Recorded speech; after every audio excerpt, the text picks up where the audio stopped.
Grown-up conversations with people who know their stuff. That's what we do here on The Money, today and every day.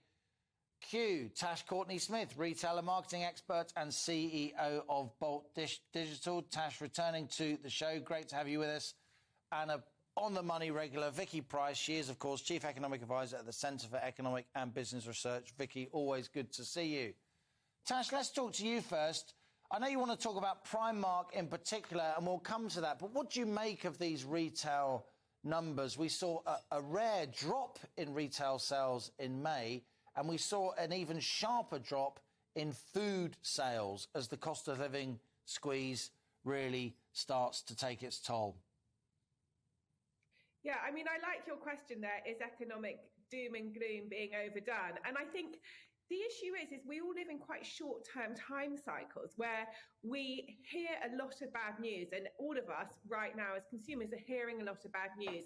The only real way we're seeing that hit currently in our pockets is through things like petrol prices and gas and electricity bills. However, those are very core fundamental things, and people have an immediate instinctive reaction of tightening their belt to those external pressures. So I think it's quite early to be able to answer the question about whether or not economic doom and gloom is being overdone, but there's definitely, because we definitely are seeing nationwide people reacting and feeling very tense, tighten their belt. The cost of living crisis is all we hear about, it's all we talk about. How that plays out over the longer term, I think we just don't know. But what we are facing is an onslaught of bad news, which means that people are just going to continue to tighten their belts. At that point, you have to ask whether this becomes a self-fulfilling prophecy or whether it is an actual genuine shift. Vicky, what do you think? A load of data came out this morning. I've deliberately featured it on The Money because I know everywhere else will just be focused on the political fallout from the by-election results and will Boris Johnson leave or stay and Oliver Dowden's letter and so on. I know you will have looked at the data closely this morning as I did. What did you think? Well, they were quite disappointing. But the interesting thing about the retail data is that we had seen a bit of a pick-up happening in the previous month, and then all that was reversed. And more. The latest, yes, which is a bit of a worry. But there are some interesting things within it, nevertheless, so we shouldn't get too depressed about it. Because, yes, food sales have gone down, but spending in other areas of services that people really value, including, of course, as we've seen recently, the huge demand for tourism and leisure, which has picked up again. So there seems to have been a bit of a switch. Now, how long that can last, it's a big issue, because obviously as the cost of living hits even further, people will cut back on those as well. But for the moment, there seems to have been some shift. So I'm just wondering how people are doing on the food side. Is it, the prices, of course, have been going up, but is it that they're just substituting eating at home as they used to doing something different? And there are already concerns that perhaps in some sectors of the food industry, there may have been some over-ordering in some areas. Yeah. And what are they going to do with this at the end of the day? Yeah, because perishable of a lot of this stuff. Maybe food banks will benefit from this. But the consumer, yes, of course, confidence has gone down very significantly. We were not very surprised about that. And, of course, it has to have had some impact also on the election results that we have seen. Indeed. And with that confidence actually dropping to the lowest on record, basically, because you mentioned 74, but I don't think we were quite measuring confidence. That's right. The same the way first time since that series began. It's a very long-standing series, isn't it? The GfK Absolutely. And you Consumer Confidence Series. Indeed. And you mentioned, of course, there are other series as well that are looking at all this. You mentioned Europe and how they're doing.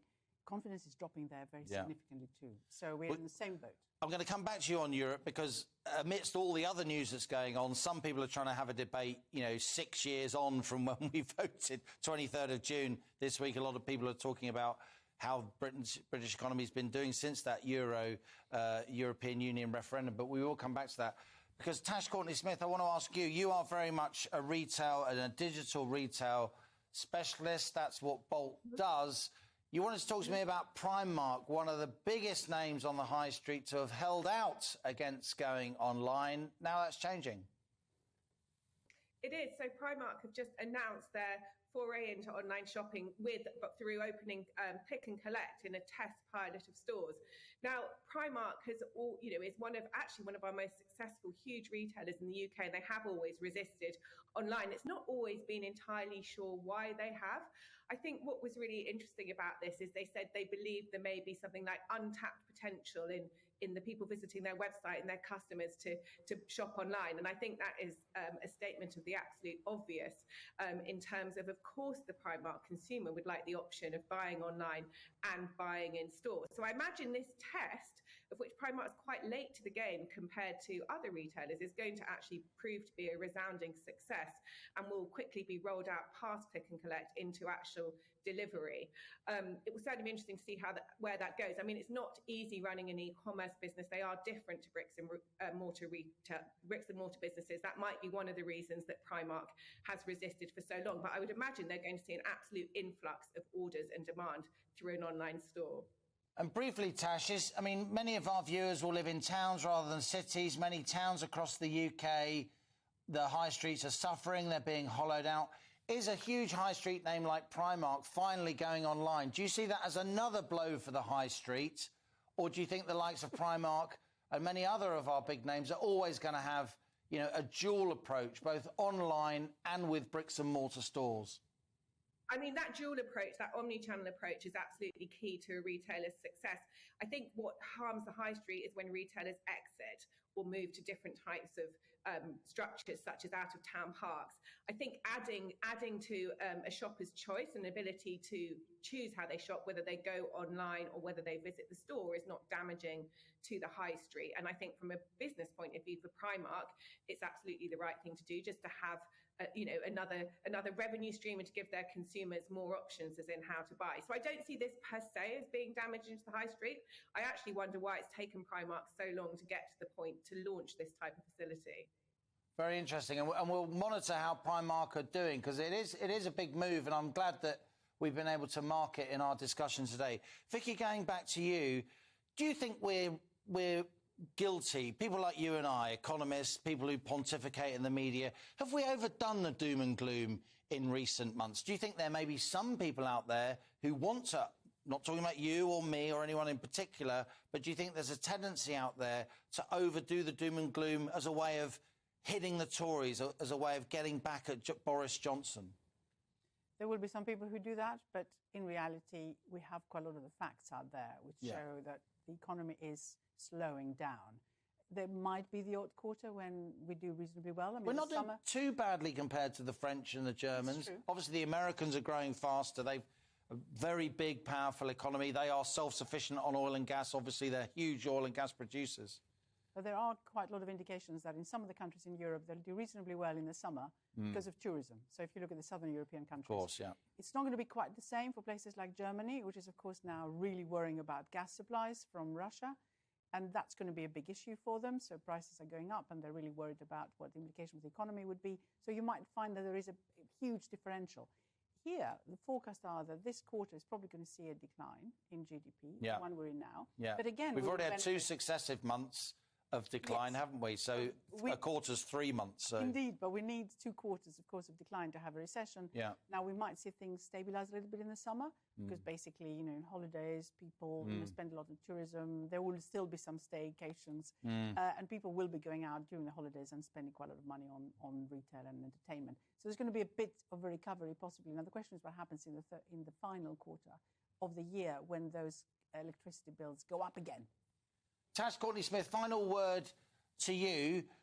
To what extent do you think we're going to enter recession? Vicky Price has just said there we're probably going to have 1 quarter of negative growth, but probably not 2 quarters. And that, of course, is the technical definition of a recession. What's your view of the summer, given that you're such a retail, customer-facing person? I think it's interesting you said to people like us who pontificate about this sort of thing, are we driving that? I think the bottom line is that is being driven. Consumers are tightening their belts because of reasons ranging from discussions in the media to the actual facts of what's happening to prices.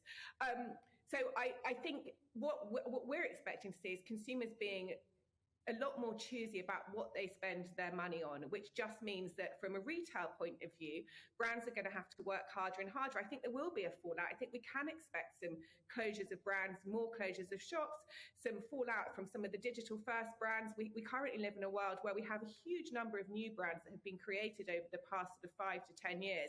Not everyone's going to survive, but that is a natural economic cycle. And these times come.